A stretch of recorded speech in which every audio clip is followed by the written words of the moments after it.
daawwattoota koo fayyaa keessan nagaa jirtu.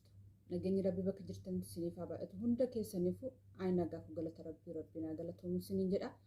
Har'aan kana maaksii fuula keenyaaf ta'uun qopheessee fidee dhufe isiniin jedha. Isa waliin ilaallaa. Innis immoo killee takkaa fi shukkaara isiniin jedha. Walumaan ilaallaa ani fayyadamu jechuudha. Kinootti daawwattoota koo amma hojjechuufanii isiniin jedha qopheeffachuufanii. Isa kana bab'aan itti dhibbiidha killee jechuudha.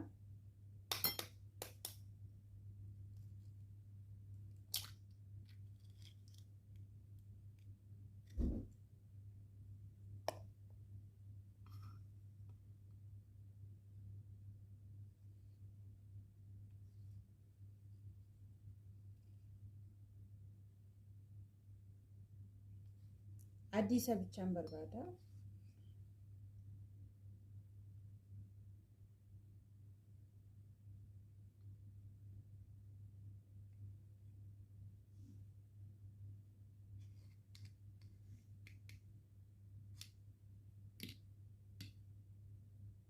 Ani barbaadu isa kana bichaa dhufi kiyyaaf jechuudha. Isa kana keelloo isaan barbaadu jechuudha.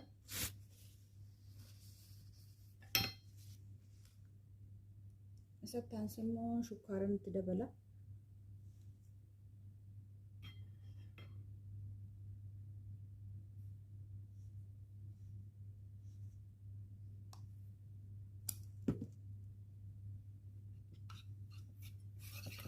Amma gara naaf qaqqabuuti.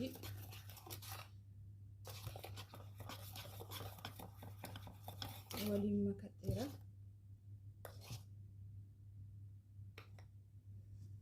Shatan makadheera.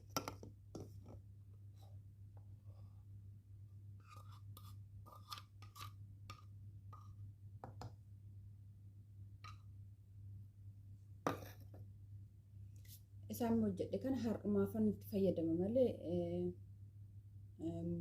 ani tursiisuu jechuu barbaadani har'umaaf bichaadhaaf itti fayyadama yookaan immoo guyyaa tokkoof jechuudha sa'aatii 24 bichaadhaaf malee yookaan boruuf miti yookaan immoo guyyaa bultii dheeraadhaaf miti jechuu barbaadani bultii dheeraadhaaf itti fayyadamina ho'aasaa daftanii hojjechuu wayyaa maaliif killee waan ta'eef fuula keenya jalaanidha waan bubbulee jechuudha bubbulee jechuu barbaadani kana taanse immoo killeen fuula keenya umurii keenya malee namoonni tokko fuulli isaa gogaan isaa walitti dadacha'aa fuulli keenya jechuudha akkasumallee morma keenya isaaf miidhagsa nuuf diriirsa jechuudha gogaa keenya kana isiniin jedha kanaaf nuuf gaariidha isiniin jechuu barbaadani amma immoo gara fuula koo dibadheenii waliin ilaalla isiniin jedha. Egaa ka daawwattoota koo amma gara fuula koo dibadha. Innaa fuula keenyaaf bichaaf osoo hin taane immoo morma keenyaa akkasumallee harka keenyaaf bareedaadha isiniin jedha. Gogaa keenya akkasuma umurii keenya malee akkuma isiniin jedhe iyyuu namoonni tokko amma wanuma kiyyayyuu umurii malee namoonni tokko gogaan isaa akkasitti ulsuusuun toora. Isaaf nuuf gargaara akkasitti nuuf diriirsuudhaaf jechuudha. Immoo akkasuma immoo bu'aan fakkeenyaaf kiyyaa akkasitti gurraacha burii qaba isaafillee naaf gargaara. Kanaaf itti fayyadamaa isinis immoo yaaladha isiniin jedha waan nu miidhuu hin qabu keemikaala hin qabu waan nu miidhuu hin qabu. Naa kan isiniin jedha anis itti fayyadamaa torbanitti yeroo lama akkasii fayyadama isiniin jedha. Amma naannoo kanatti fuula koo keessatti itti yaa'aa jira. Kanatti isiniin jedha akkasumallee morma koo. Kanaaf isiniin jedha fuula keenya qofaaf osoo hin taane akkasumas morma keenya akkasumallee harka keenyaaf gaariidha isiniin jedha. Harka keenyas immoo akkasuma gurraacha kana isaan kanaaf nu gargaara isiniin jedha. Fuula koo dibadheen waliin ilaallaa. Ani har'uma bichaadhaaf isiniin jedha har'uma bichaadhaaf itti fayyadama malee bulchu yookiin immoo boruuf itti fayyadamu jechuu barbaadan. Killeen baay'ee gaariidha. Ani garuu keelloo isaatti fayyadamne isinis iddootti fayyadamuu baattanii gaariidha keelloo isaatti fayyadaminaati adiisa.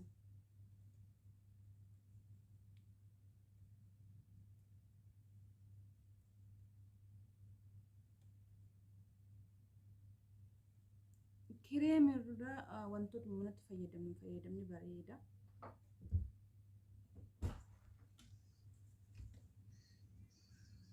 Naa kanas hin jedha.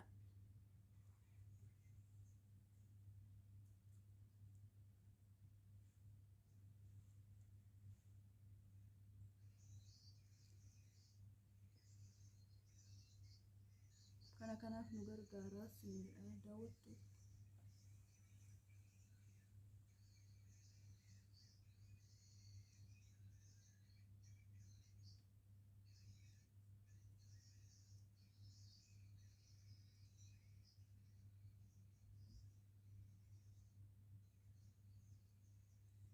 Ani morma kun dandibadhe sinis yaala akka fuulli keessa miidhamaa yoo fuulli keessa miidhamaa ta'uu baate homaa iddootti godhachuu baatanii gaariidha dhugaa waaqa.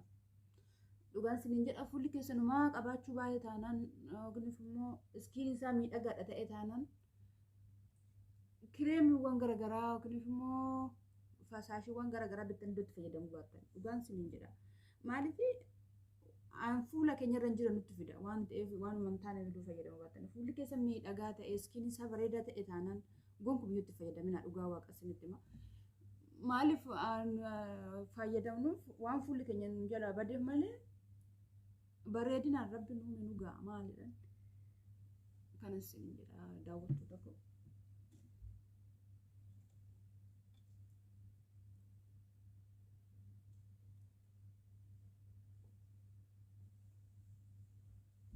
Fuulli keessan yoo bada ta'e yoo of yaaluun anuma jiru yoo ta'u iddoo immoo fuulli keessan hin baanne waan taane taanaan akkasuma kireemiiwwan garaagaraa waan taane iddootti fayyadamuu baatanii gaariidha. Immoo iddoo laabituu baattanii mana keessatti illee akkasumatti fayyadamtanii waan fuula keessan balleechuu ta'an tolchuu malee maaliif keemikaala hin qabu. Normal nyaannu waan ta'eef kan misilii jira.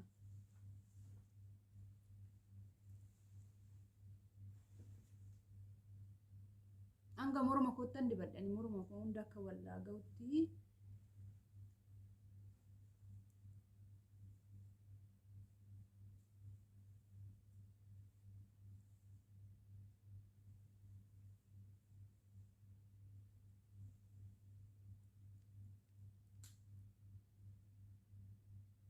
bulchinaati yaani bulchaa gaasiniin jedhu har'aaf bichaatti fayyadama. Immoo yoo boruuf immoo haaraa barbaadan haaraadhuma hojjedha malee isuma kan ol keessanii itti fayyadamina dhugaa waaqa. Maaliif waanuma hin taane akkasitti walitti mushaggaa miti qaba. Maaliif wattan fuula keenyan jala balleessuu danda'a. Kil'eedha waan ta'eef urgaa qaba. Kil'een urgaa ture hin tolu waan ta'eef fuula keessan har'umaan tana hojjettanii maaksii ani burus hin danda'an jira garuu kan kil'ee miti kan torbanis salaaja keessa keenyatti fayyadamu jira. Akkasuma kuduraawwan garaagaraa vijiteebilii isaan kana inni hin ta'a. Inni kun garuu fuula keenya jalaa hubaa. Maaliif inni urgaa akkanas hin jedha har'umaaf fayyadama har'umaaf.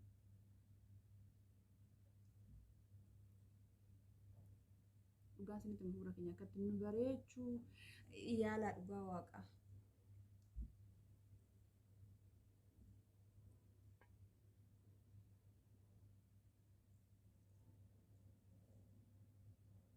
Agartan bakkee tantaan kiyya natti yaa'aa jira. Kanaafan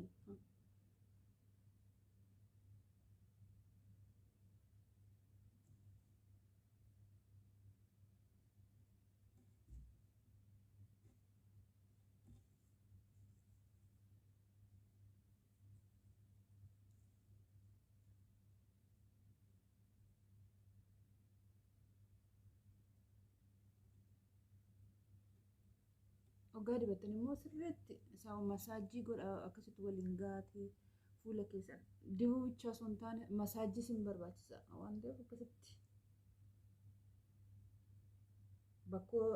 bakkee nu jala hubame akkasitti nu jala akka nu jala hin jenne jechuudha. Tolchine masaajii gochuu qabna jechuu barbaadanii.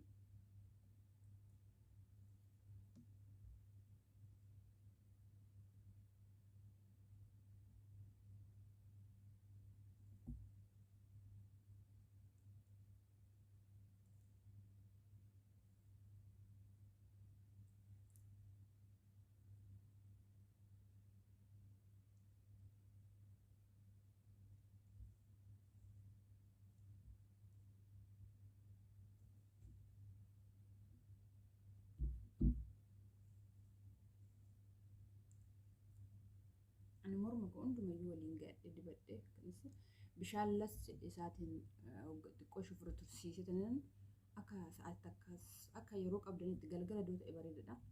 Iddoo rafin dursa fuula keessan bishaan lasiidhaan akkasitti dhiqattanii erga dibattaniin booda dhugaa xiqqoo isinirra ture dhiqattanii fasaashii qabdan kireemiiwwan qabdan dibachuu dandeessu isiniin jedha. Akkas isiniin jedha. Baay'ee bareedadha dhugaa. Torbantu gizee lama akkas iddoo dibannee baay'ee gaariidha.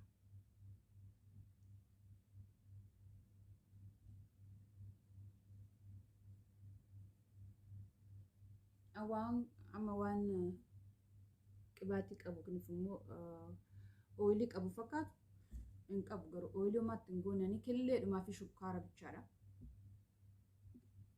Kireemitti addaata immoo gartan akkatiin addaatu.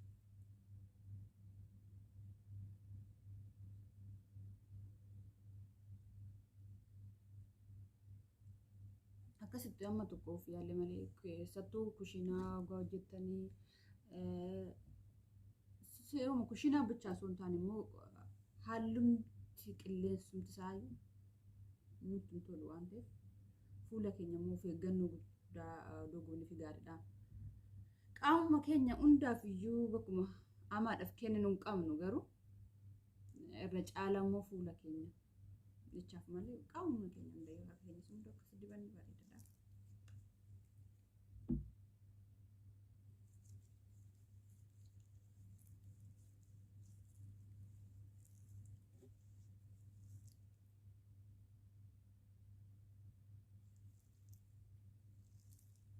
Iduma hojiin numi iyyuu ono yoo kunuunsa ofii gochuu baanne ittiyyuu of ganne ta'e inuma nu jalaa qaamni keenya nu jalaa bushaa deema malee waan nu jalaa nuuf miidhaguu hin qabu beektani. Oguma hojii xumurre akkasitti xiqqoo of tolchine malee uumaa waan fuula keenyaafis qaama keenya hundaafuu yoo of tolchine malee fuulli keenya nu jalaa bada qaamni keenyas nu jalaa bada isiniin jedha kana isiniin jedha daawwattoota koo.